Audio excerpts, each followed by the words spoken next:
So this is note card number 4.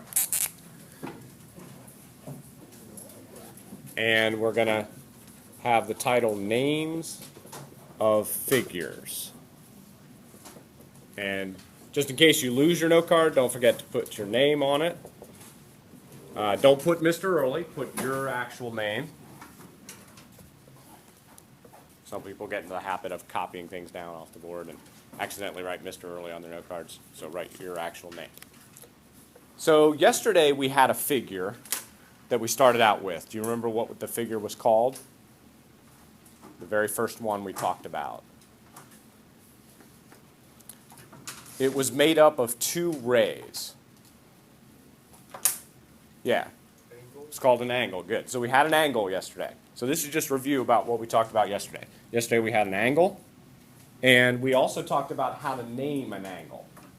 So how do you refer to an angle? Do you use 1 letter or? 3?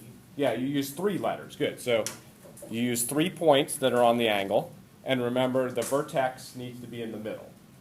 So if this is a B, then it might be ABC. Okay, so the name for an angle is the little angle symbol and then 3 letters. So today we're going to talk about other figures. So the first figure looks like this. And the English for that is it's a point. So when you just have a dot on the paper, that's called a point.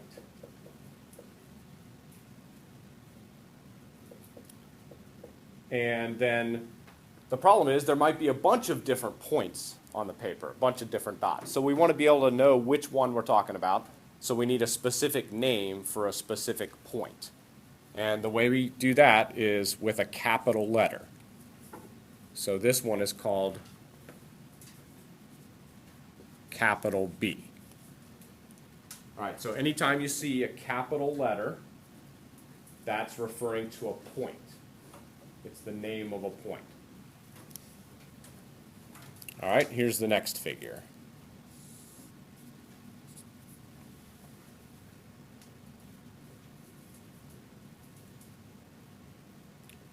So raise your hand if you know what this is. Yes, Charlie? It's a line. Good. Awesome. All right, so if it's a dot, it's a point. If it's like this, it goes on forever in both directions, called a line. And the way you name a line, there's actually 2 options. You can use 2 points to name the line. So maybe this is point C and that's point D. So the name for it would be CD, and then you put the little line symbol on top of it. So if there's only 1 line on the paper, then you could just call it line. But if there's a bunch of different lines on the paper, we want to be able to refer to this one and this one and this one specifically. And so the way you do that is you use 2 points that are on the line, and then that's the name of the line. Oh, and actually, you can also use a cursive letter to name the line. So you can use 2 points or a cursive letter. I'm not very good at cursive, but that's supposed to be a cursive T there. All right, so yesterday we had angles and how to name them. Today we've got point and line so far. Here's the next one.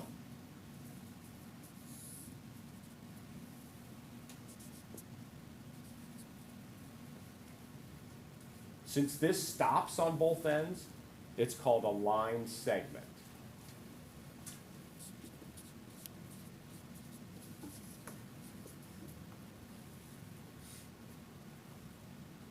So if it goes on forever on both ends, it's called a line. But if it stops on both ends, it's called a line segment. And there might be a bunch of different line segments in a picture. So we need to be able to have a specific name for a specific line segment. And you name the line segment with the 2 endpoints. So this one would be called AB. And then you put a line segment on top of it with no arrows, so that everybody knows that it's referring to a line segment.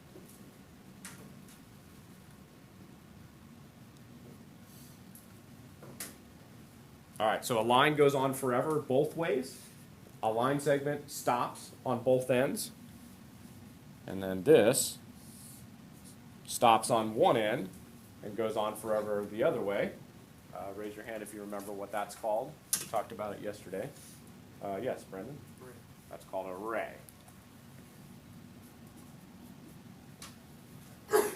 So goes on forever both ways, it's called a line. Stops on both ends, it's called a line segment. And then if it stops on one end and goes forever the other way, it's called a ray. And the name of a ray, you use the end point. So let's say that was T. And then you use another point. So maybe V. So the name for this one would be TV.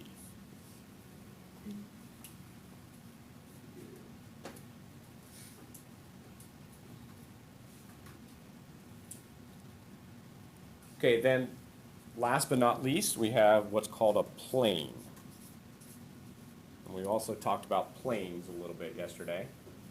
A plane is a flat surface that goes on forever in every direction. So that's kind of hard to draw.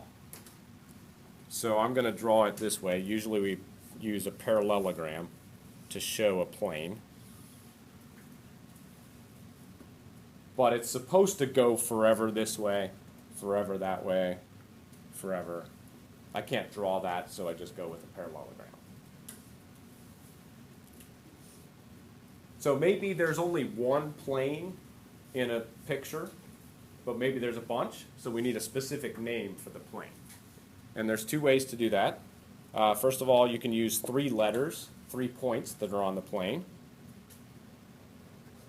So Z, W, and Y could be it. So when you name a plane, you use 3 letters. Kind of like an angle, except it wouldn't have an angle symbol in front of it. So if it has 3 letters without the angle symbol, it's a plane. If it has 3 letters with the angle symbol, then it's an angle. So that's one option for naming a plane. Another option is if there's a capital cursive letter in the corner, then that's the name of the plane.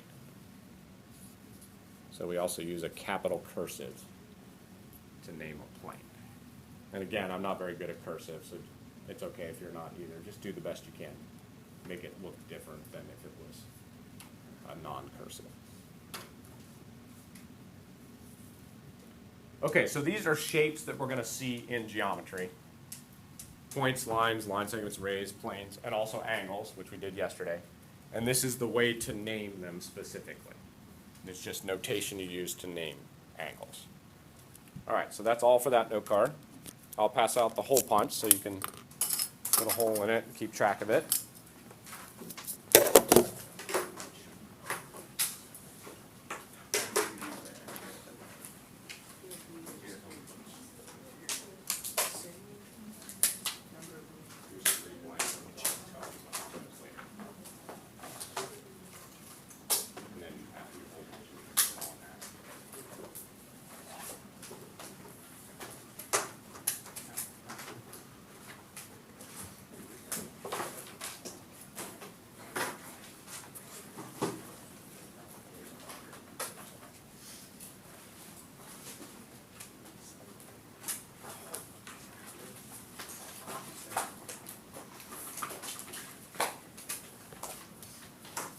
So the title for today's work is The Basics of Geometry.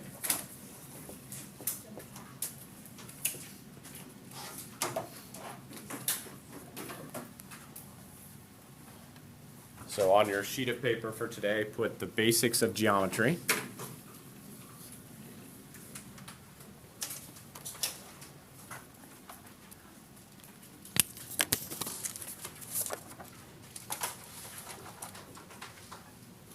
There's one of these for every pair of people.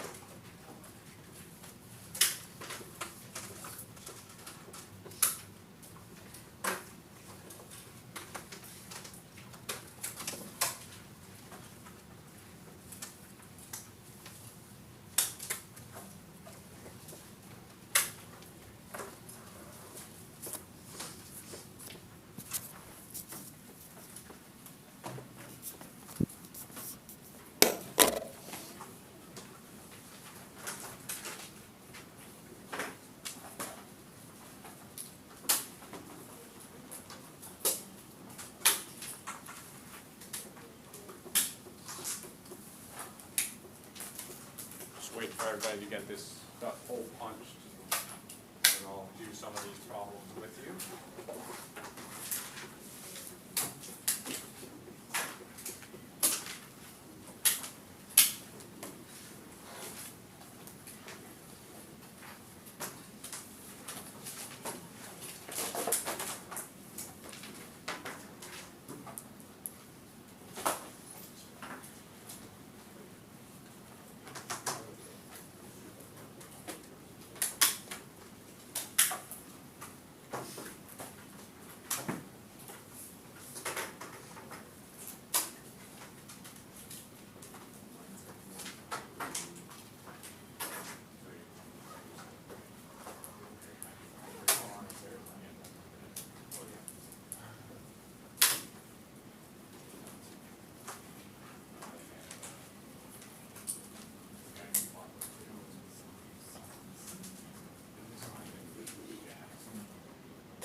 Okay, so we're looking at the paper, the basics of geometry now. And so starting with number 1, they've got a point down there. So draw that point, please.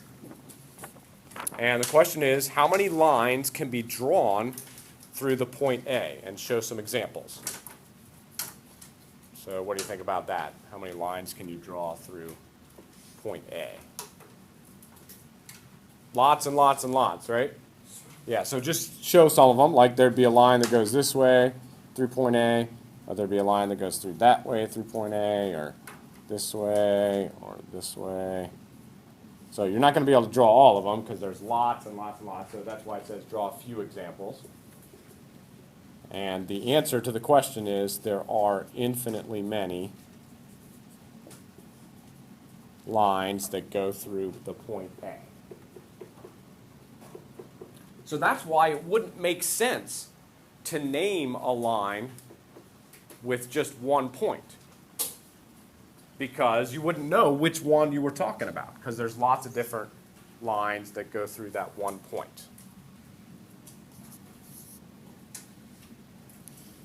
Okay, but for number 2, so draw this also. We've got point C and point D.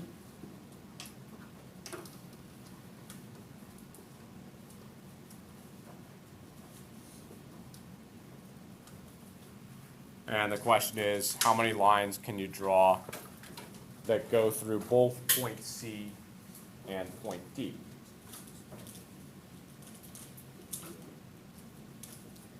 Yeah, there's only one. So draw that one. It says draw some examples. Well, you're going to only be able to draw one. So that's actually kind of surprising. If you have one point, there's lots and lots of lines that'll go through that one point. But if you have 2 points, all of a sudden there's only one line that'll go through those 2 points. So that's why we use 2 points to name a line. So they made the decision to name a line with 2 points because there's only one possible line that goes through those 2 points. It wouldn't make sense to name it with 1 point because there's a bunch of lines that go through that 1 point. Okay, so that's, I told you here that you named a line with 2 points, but now I'm trying to explain why they made that decision. So number 3 is a fill in the blank. It says, through any 2 points, like here, there's exactly one line. And the fancy way to say that is number 4, which is 2 points determine a line.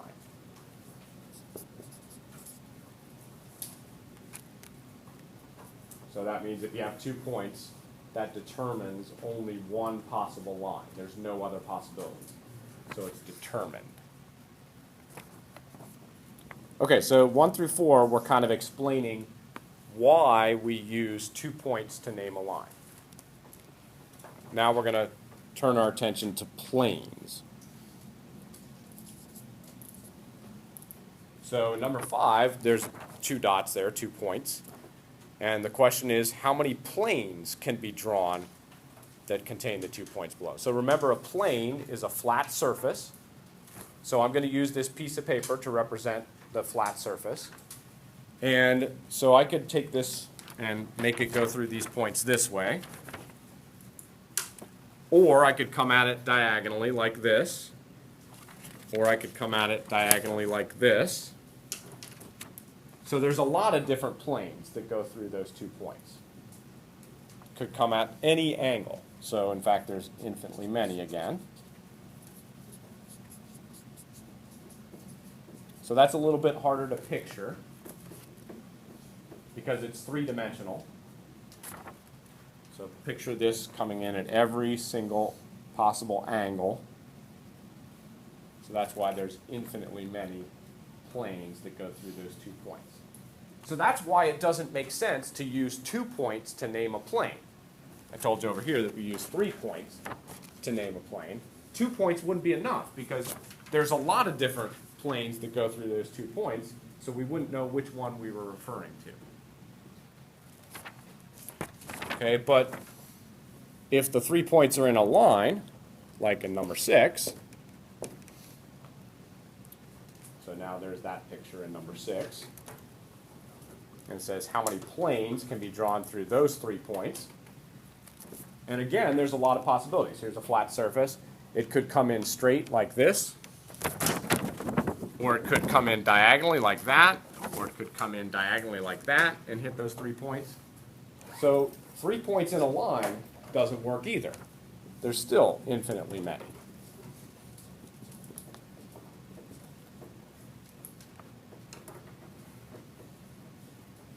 So we talked about this yesterday. If you're going to name a plane, you can't name it with 3 collinear points. They can't be in a line. But if you have 3 points like this, there's only one possible flat surface that hits those 3 points. It's this one.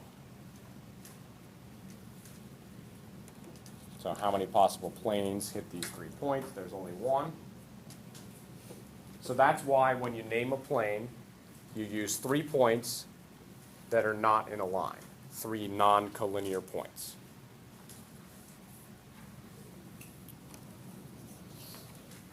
So number 8, it says through any 3 non-collinear points, there is exactly one plane.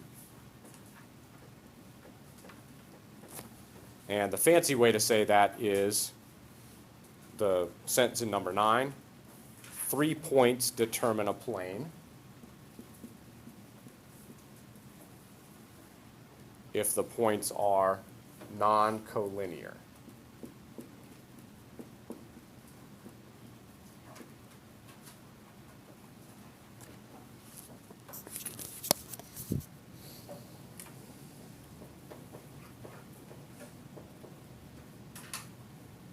Okay, so 1 through 4, the purpose of those questions was to explain why we use 2 points to name a line, and then 5, 6, 7, and 8, the purpose of those questions was to explain why we use 3 points that are not in a line to name a plane.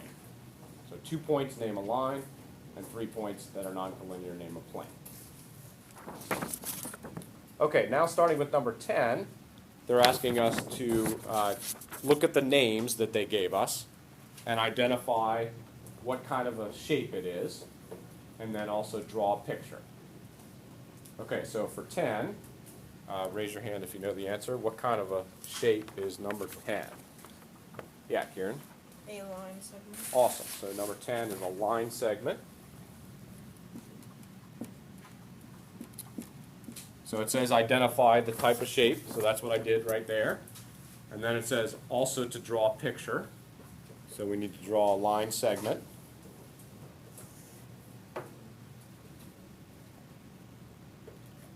And when you name a line segment, they give, what's given is the 2 endpoints. So this could be B, we can't tell for sure. So this could be A and that could be B, or it could be the other way around, doesn't matter. So So here's the line segment AB.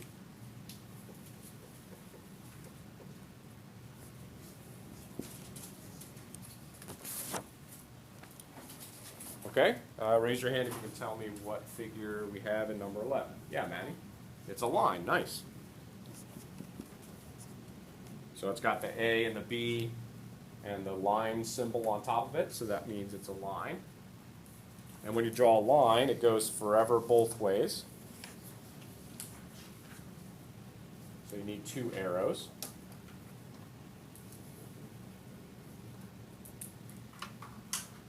And we put the A just somewhere on the line, and the B somewhere on the line. You use 2 points that are on the line to name the line.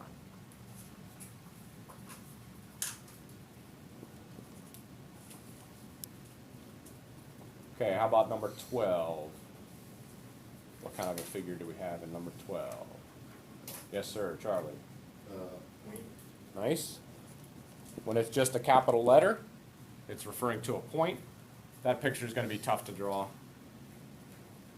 I'm being sarcastic. You just put a dot. And you put the A next to it so everybody knows that that one's called A. That's the name of it.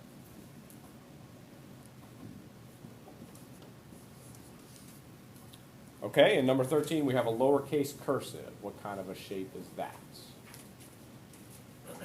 Yes, Jennifer? Good. So you have 2 options when you name a line. You can use 2 points, like in number 11, or you can use a lowercase cursive, like in number 13. So then we'll just draw a line. And when you have the cursive letter, you just put it next to it, and then that's the name of it. So again, don't just do your best on cursive. I know you're not very good at that. It's fine. Just make it look different than a regular G.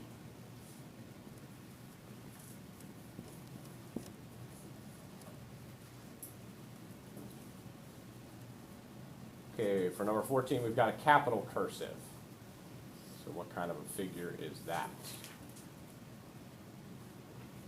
Yes, Emma. Nice. And planes are kind of hard to draw because you can't go forever. So normally we use a parallelogram to show that. Theoretically, it's supposed to go forever. And then you put the cursive letter up in the upper corner. Just do the best you can with the H.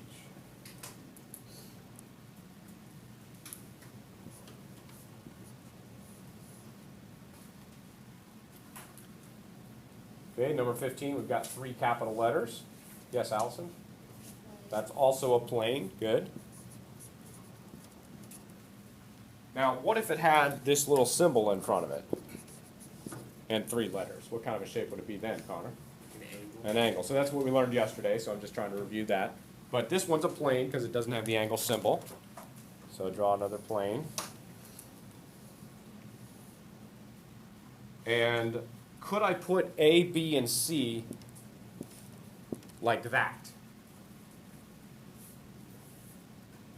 No, I'm not allowed to have them in a straight line, right? When you have the name of a plane, A, B, C, the A and the B and the C have to be non-collinear. So that could be A and B, but then C has to be off, not in the same line.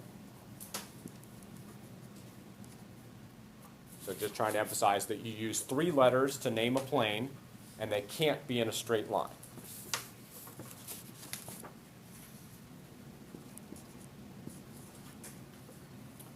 All right, what kind of a shape is number 16, Maddie? A ray. Good. And when you draw a ray, you go forever one way, and you stop on the other end. Doesn't matter which direction you go in, because they didn't really tell us. Now the Q has to be on the end, though, because the Q was listed first. So that tells me that's the Q. And then the R is over here. Okay, so I'm going to have you do the problems on the back on your own. But of course, you're allowed to ask me if you have questions. And then if you get done, remember